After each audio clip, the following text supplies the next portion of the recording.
So ngayong araw mga kapayaso gagawin natin ang bahay nila Duwende. Kaya bumili ako ng 4 na sako ng buhangin at 8 kilong simento para sa gagawin natin pagbabago sa garden nila. Hindi ko nga alam mga kapayaso bakit ko naisipan na namang ayusin tong garden nila. Tutusin araw-araw busy ako mga kapayaso. So yun guys, ngayong araw is iniba ko yung lagayan ng garden ko. So yung table dito ko nilagay. Ayan. Nagyan ko ng design. Simentohan uli natin. Papagandahin uli natin yung bahay ni Duwende.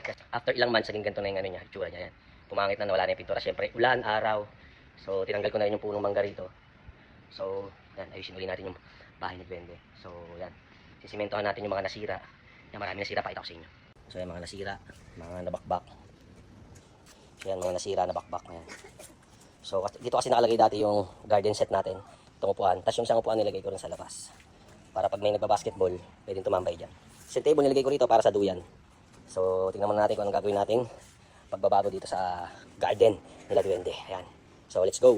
So ito mga payaso, nilagay ko na rin yung semento. Tansyahan na lang to dahil hindi talaga ako marunong. Pero syempre, sa kagustuhan nating pagandahin muli ang kanilang garden. Kaya ito, pagura na naman, kahit wala tayong pala mga payaso, mahirap tong ganito, mano-mano. Dahil pinakakutsara lang ang gamit ko. O baka meron kayong pala dyan mga kapayaso, baka pwede nyo naman akong pahiramin. Minsan kasi sa buhay natin, hindi mo masasabi kung saan ka magiging masaya. Kaya itong araw na to mga payaso, kahit puro problema ako, dito ako magiging masaya pag inaayos ko ang garden nila Duwende. Alam niyo naman mga payaso, yung mga Duwende na yun sobrang swerte sa akin. Kahit marami ang problema dumaan sa akin, pag nakikita ko sila, parang nawawala yung lahat ng problema ko. Ang drama ko mga kapayaso, no? Parang hindi bagay sa akin. So ito na mga ka-Duwende, nilalagyan na natin ng tubig. Tingnan natin, tansyahan lang talaga to. Panoodin nyo na lang, pero wag nyo na akong tawanan. Tapusin nyo itong mga kapayaso, itong part 1, dahil sobrang satisfying manood ng mga ganito. O baka pwede nyo naman i-comment mga kapayaso kung taga saan kayo, para naman malaman ko kung saan umaabot ang mga video natin. Dahil alam ko mga kapayaso, mga ka-Duwende, marami nag-aabang sa inyo kung ano na ang naging update sa bahay at garden nila Duwende. So after ng ilang buwan kasi mga kapayaso, ulan araw, so ganito na naging itsura nila. Bakbak na yung mga pintura, yung mga semento nagcrack-crack na. So after natin maghalo ng semento mga kapayaso, sisimulan na natin magsemento. Unahin na natin dito sa ginawaong table. Mabilis sana ako matatapos mga kapayaso, kaso may mga makukulit na nanonood sa akin. Sigurado ako mga ka-Duwende,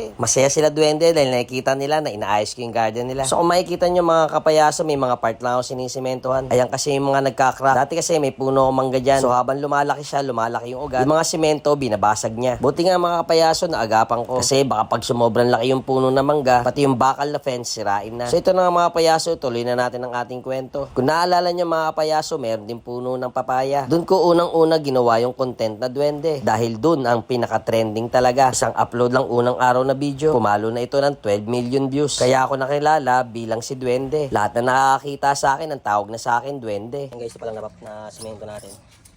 Yan, saka natin pipinturahan yan. Semento lang natin yung may mga crack.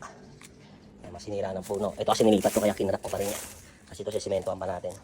So yun, abang lang. So nasayang ko na naman ang 3 minutes ng buhay nyo. Abangan nyo na yung part 2.